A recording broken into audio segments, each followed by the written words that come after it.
je sveta i veka, dok je srpskog naroda, mislim da će se ovaj dan pamtiti i ne samo taj dan, već svi oni ljudi koji su položili svoje živote u tih 78 dana i da se jednostavno nikada ne zaboravi sve to šta nam se desilo, da se nikada ne zaborave ti ljudi, te porodice i da iz toga izvučemo nauku. Komandant Prištinskog korpusa Vladimir Lazarević otkriva nepoznate detalje. Teroriste smo mogli da sateramo u more.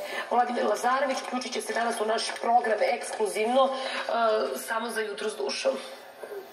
General Lazarević govori nešto što je tačno, a dodatak onome što ste vi govorili i što je potpunosti tačno zapravo, to je što je započeto 1999. godine, završeno 2011. godine kada je doneta odluka o ukidanju služenja, odnosno suspendija ukidanje i služenje vojnog roka. Mi imamo